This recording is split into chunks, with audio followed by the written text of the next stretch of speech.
사도행전 21장 1절부터 14절까지의 말씀을 저와 여러분이 한 절씩 교독하도록 하겠습니다.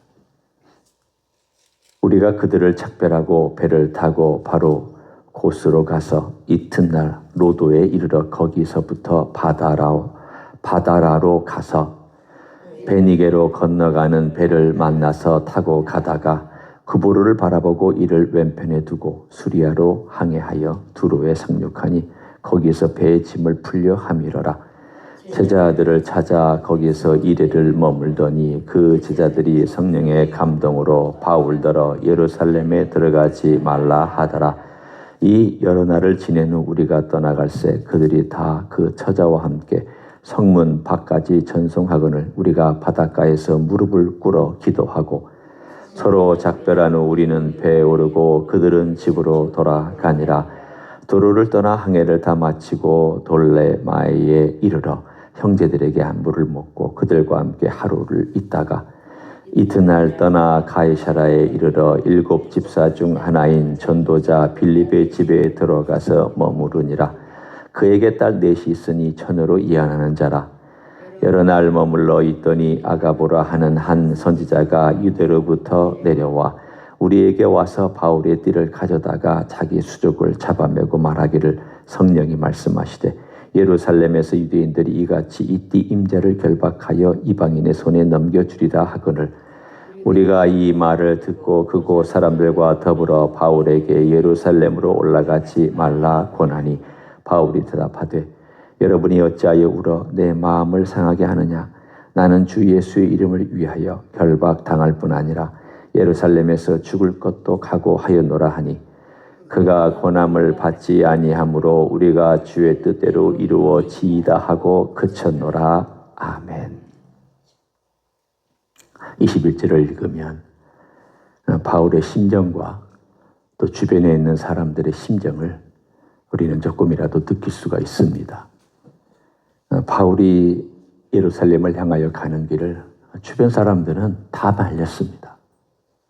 오늘 거기에 보면 그들이 만났던 제자들의 이야기가 21장 1절부터 6절까지도 나오고요. 거기서도 한 번 말렸고 그리고 또 7절부터 14절 두 번째 대목에서도 가이사라 지방에 왔을 때도 또 말렸습니다.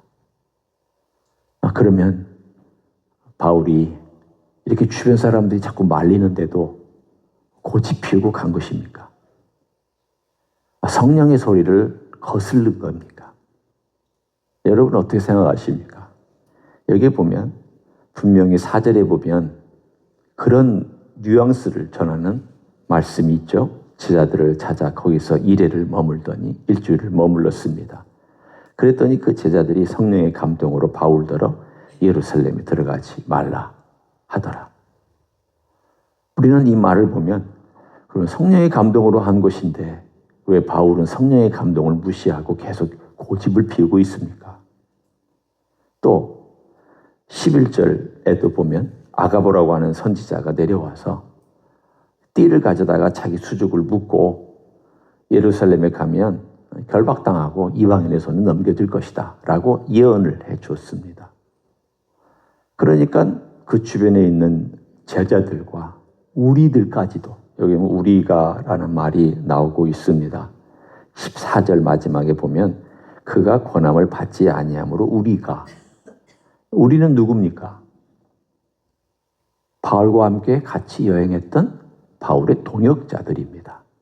그러니까 제자들이 아니고 제자들도 그랬지만 거기에 살고 있는 제자들도 그 말을 했지만 바울과 함께 이제까지 3차 전도 여행을 같이 다녔던 심지어는 이 책을 쓴 누가까지 많은 사람들이 이구동성으로 가지 마십시오.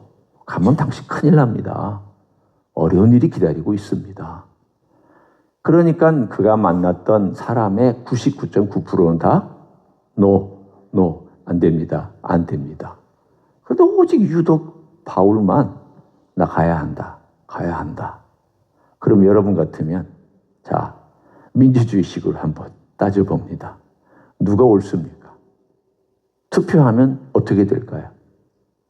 투표하면 당연히 가지 말아야죠.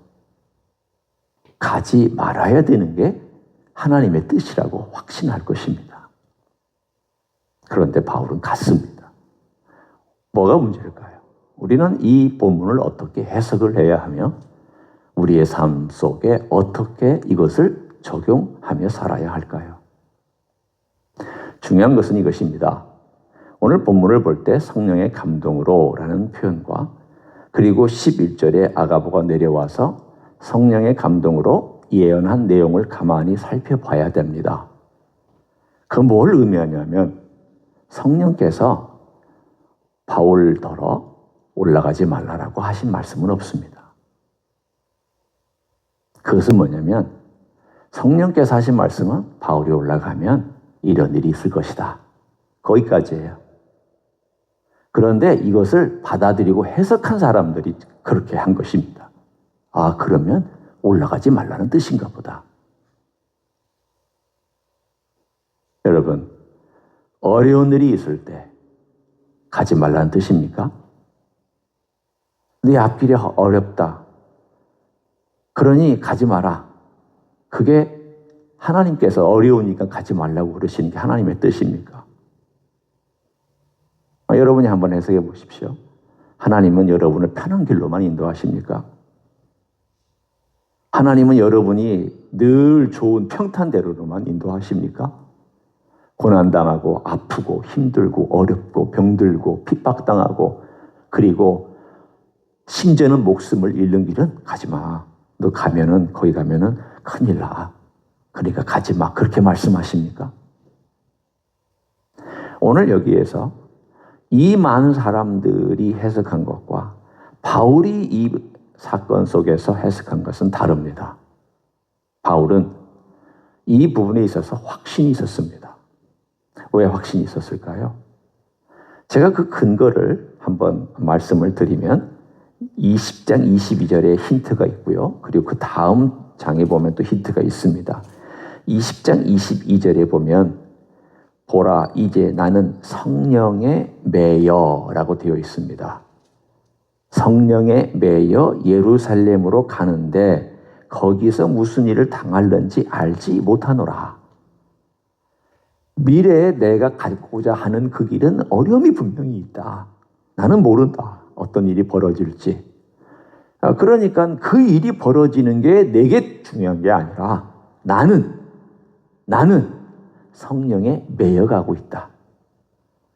그의 마음속에 확신이 있었는데 성령께서 늘 그의 마음속에 바울에게 해주신 음성이 있었습니다. 바울, 너는 예루살렘으로 올라간다. 너는 올라가서 나를 증언해야 된다. 주께서 말씀해 주셨습니다. 그 이야기가 어디에도 23장 11절에도 보면 이렇게 나오고 있습니다. 23장 11절에 보면 그것은 물론 바울이 예루살렘에서 잡힌 다음에 나온 환상이지만 그러나 바울이 이러한 환상을 보게 된 데에는 그 전에도 이와 유사한 일들이 있었음을 암시하고 있습니다. 23장 11절에 이렇게 말씀하고 있습니다. 그날 밤에 주께서 바울 곁에 서서 이르시되 담대하라. 네가 예루살렘에서 나의 일을 증언한 것 같이 로마에서도 증언하여야 하리라 하시니라. 뭘 말씀하셨습니까? 바울아, 잘했다. 이게 주의 뜻이에요. 성령의 뜻은 뭐냐면 바울이 예루살렘에 올라가는 것이었고 또 증언을 그렇게 했듯이 네가 지도자들 앞에서 담대하게 증언했듯이 너 로마에 가서도 황제 앞에서 증언해야 된다. 라는 게 하나님의 뜻이에요. 그러니까 바울은 지금 그의 가는 길을 주님의 말씀에 의거해서 내가 가고 있는 것입니다. 성령의 감동과 성령의 이끌림을 따라서 하고 있는 것입니다. 그런데 주변 사람들이 그거 다 말리고 있습니다. 아니라고. 가면 안 된다고. 하나님의 뜻은 안 가는 것이라고. 여러분이 그렇게 주변에서 얘기할 때 여러분은 주변의 소리를 듣겠습니까? 아니면 주님께서 여러분에게 주신 그 귀한 음성과 확신을 가지고 꿋꿋이 걸어가겠습니까? 여러분, 고집과 확신은 다릅니다. 고집은 자기 마음대로 하는 거예요. 자기 욕심대로 하는 거고요. 이기적인 동기가 욕심입니다. 확신은 그렇지 않습니다. 정말 진리와 또는 하나님의 뜻에 대한 확신은 그것은 내 욕심에 의한 것이 아니라 주님의 뜻을 따르는 것이고 또한 주님이 원하시는 것을 찾는 것이고 그리고 나서 내 자신의 동기를 살펴봤을 때 이가 내가 무엇을 얻을 것인가 내가 무엇을 취할 것인가 내가 이것 때문에 이득을 볼 것인가 그게 중요한 게 아닙니다. 내게 손해가 된다 할지라도 주의 뜻을 따를 것인가 이게 확신입니다. 기독교인의 확신은 그것입니다. 오늘 이 본문을 보면서 우리들에게 중요한 것을 말씀합니다. 성령의 소리라고 다 따르지 말라는 거예요. 여러분 누군가가 와서 여러분에게 하나님이 당신에게 이렇게 말씀하시고 이것이 하나님의 뜻입니다라고 말하면 영어로 말하면 wait a minute 이렇게 하셔야 돼요. 잠깐만요. 그렇게 하시고 그게 정말 하나님의 뜻인지 제가 기도하고 제가 하나님의 인도를 받겠습니다 라고 하셔야 돼요. 심지어는 목사가 와서 그런 말을 한다 할지라도 이분은요 신령한 분이에요. 기도 많이 하신 분이니까 이분이 말씀한 건 옳아요. 그렇게 믿으시면 안 됩니다. 그분을 따라가면 안 돼요. 내가 확신을 가져야 돼요. 내가 기도해야 되고 내가 주님의 뜻을 구해야 되고 내가 이것이 옳은지 그른지를 따져야 돼요. 그거 안 따지면 여러분 휩쓸립니다. 옛날에 막 기도한다고 막 머리 뒤밀고 기도 받으려고 하는 거 그거 굉장히 위험합니다. 그렇게 하시면 안 돼요. 신앙은 남의 것이 아니에요. 내 것이에요. 신앙은 남이 예언해 주는 것 따라 사는 게 아니에요. 내가 하나님 앞에서 하나님이 원하시는 것을 따라 사는 게 신앙이지. 아니 미래를 다 알려주고 너는 이렇게 살아라 저렇게 살아라 하면 그 사람만 쫓아다니면 되죠. 그 사람이 하나님이네요. 여러분 오늘 이 사건은 예외적인 사건입니다. 요즘 시대에 이렇게 하나님께서 하시는 일이 있을 수는 있으나 그러나 그것은 예외적입니다. 오늘 우리의 삶 가운데서 21장에서 말씀해 주는 내용의 가장 중요한 핵심은 당신이 성령의 음성을 들으며 감동을 받으며 성령에 매여 있으며 주의 뜻에 확신을 가지고 있느냐. 그러면 그렇게 해라. 그거예요. 여러분 누군가가 하나님의 뜻이라고 얘기할 때 혹은 내가 어떤 마음의 감동을 받았을 때 우리는 점검하는 단계가 필요합니다. 제가 몇 가지를 오늘은 성경 공부 시간이 아니기 때문에 그걸 일일이 다 할 수는 없지만 간단하게 말하면 첫째, 내가 마음의 감동을 받았거나 누군가가 나에게 그런 말을 했고 듣고 나서는 첫 번째 상식과 상황에 맞는지를 따져야 돼요. 하나님의 뜻은 상식을 뛰어넘기는 하지만 상식을 거부하지는 않아요. 두 번째, 하나님 말씀으로 돌아와서 그 주님의 말씀을 보면서 주님이 과연 나와 비슷한 사람들의 케이스나 비슷한 상황 가운데서 뭘 가르치고 계시는 말씀을 보면서 묵상하셔야 돼요. 정말 이게 주님의 뜻인가? 이 감동이 정말 주님 주신 것인가? 저분이 말씀하는 내용이 정말 맞나? 그걸 하나님 말씀에 비추어서 계속 물어봐야 돼요. 주님 맞습니까? 저 사람이 말한 게 맞습니까? 제 마음에 주실 생각이 맞습니까? 주님 맞다면 주님께서 저에게 길을 보여주십시오. 성령께서 저에게 길을 보여주십시오. 그리고는 이것을 가지고 하나님 아버지 앞에 가서 고민하고 내어놓고 또 기도하고 기다리면 언젠가 주님께서 내 안에 주시는 확신이 생깁니다. 그때 행동하셔야 됩니다.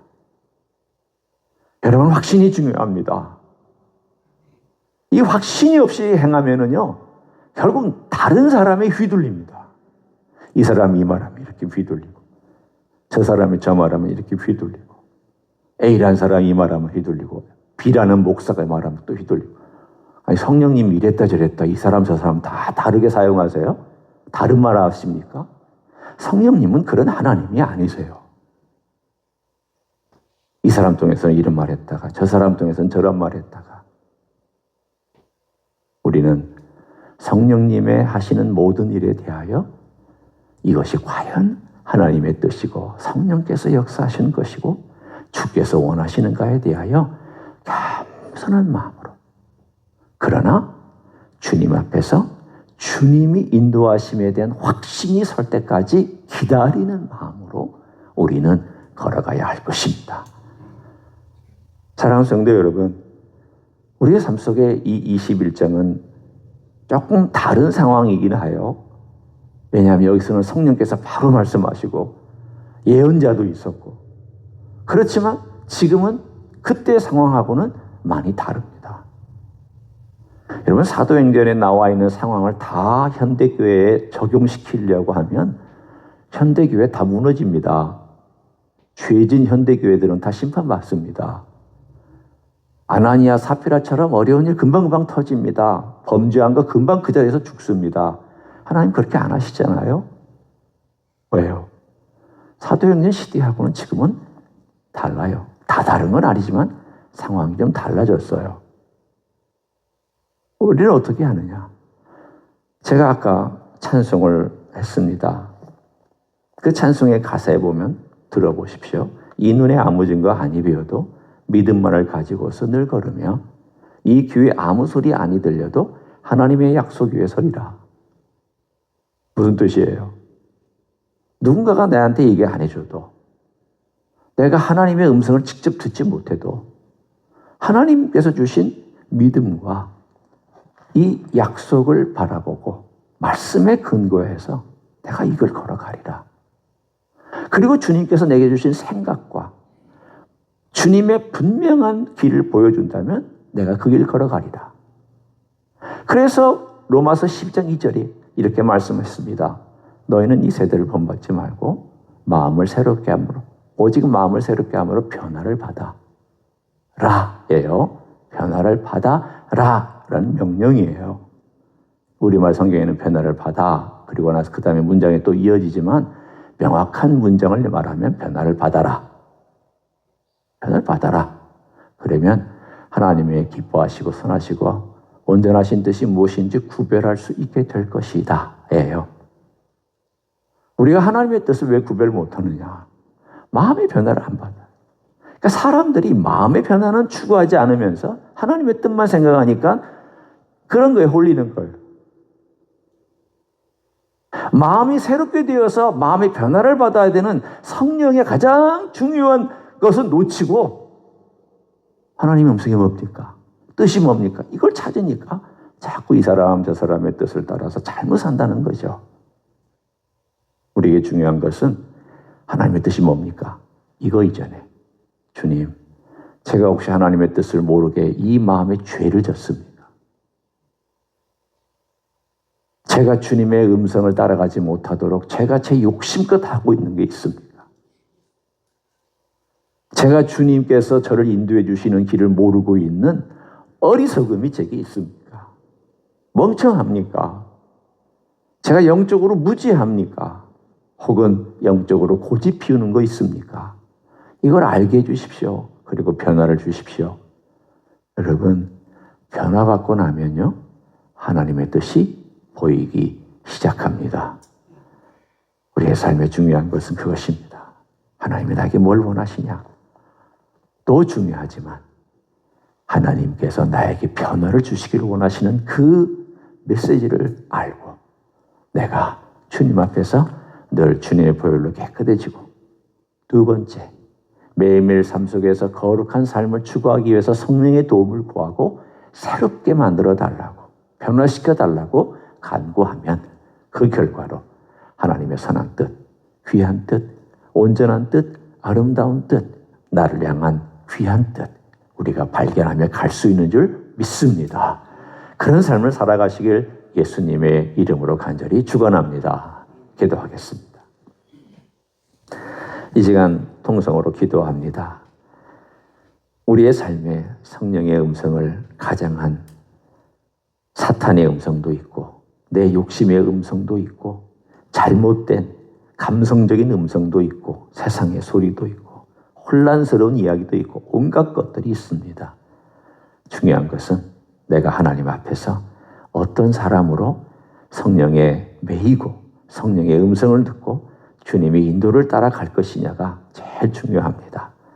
그렇게 주님 저를 변화시켜 주시고 성령의 음성을 따라갈 수 있는 사람 되게 해주시고 이 마음에 주의 말씀에 근거해서 주님의 감동에 근거해서 성경 말씀에 근거해서 살아가는 하나님의 종이 되게 해달라고 통성으로 기도하시겠습니다.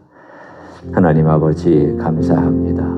주님께서 우리를 불러주셨고 주님께서 우리를 인도해 주셨습니다. 아버지 하나님이여 선하고 아름답고 값진 것들로 저희를 채워주시기를 원하시는 주님 감사를 드립니다. 능하신 일을 펼쳐주시기를 원합니다. 주여 때로는 우리가 혼란스럽습니다. 어떤 길을 걸어가야 할지 어떤 길을 우리가 선택해야 될지 모를 때가 있습니다. 그때마다 주님 앞에서 우리가 기도하기를 원합니다. 그때 주님 앞에서 주의 뜻을 구하며 간구하기를 원합니다. 그러나 더 중요하게 우리의 마음이 새롭게 변화받기를 원합니다. 주님의 뜻에 합당하게 변화받는 하나님의 사람이 되게 하여 주시기를 원합니다.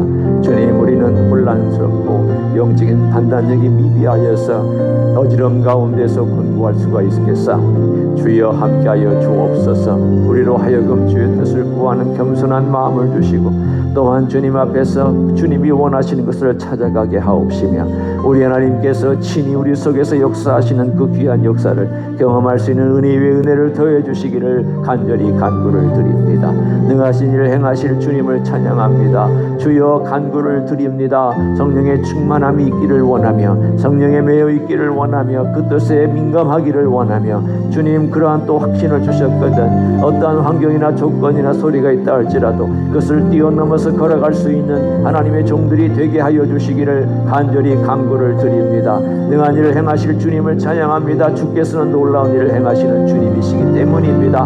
우리 길을 인도하시기 때문입니다. 어떤 때는 침묵 가운데서 인도하시고 어떤 때는 조용히 인도하시는 그 주님의 놀라운 솜씨를 바라보며 우리 하나님 아버지 앞에 우리가 어떻게 살아가야 될지 어떻게 걸어가야 될지 알게 하여 주시고 주님 우리 각자에게 성령의 은혜를 부어 주옵소서. 각자에게 성령의 충만함을 주옵소서.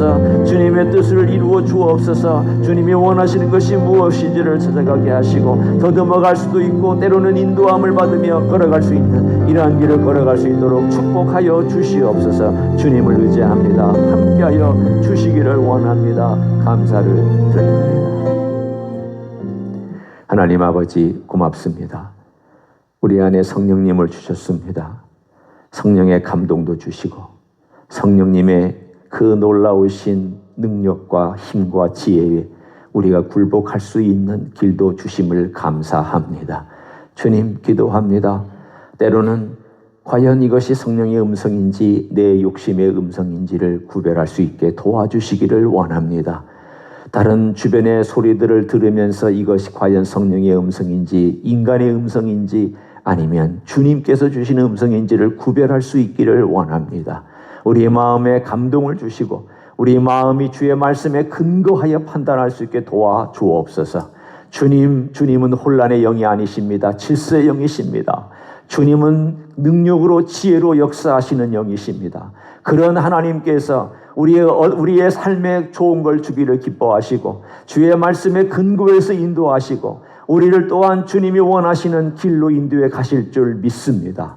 환난이 있어도 고난이 있어도 아픔이 있어도 주님의 길을 굳건히 걸어갈 수 있는 하나님의 사람들이 되게 하여 주시옵소서. 그러한 믿음의 사람, 이제까지 받은 증거를 근거로 걸어가는 사람, 하나님의 말씀을 의지하면서 걸어가는 사람, 그리고 성령의 인도함에 민감하게 반응하는 사람, 그런 하나님의 사람들이 되게 하여 주시옵소서.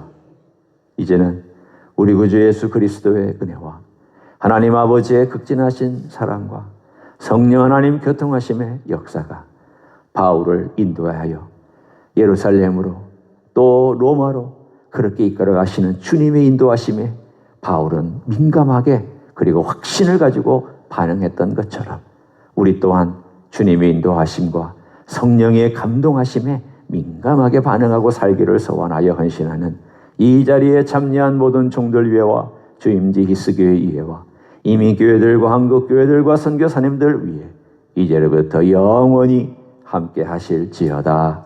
아멘.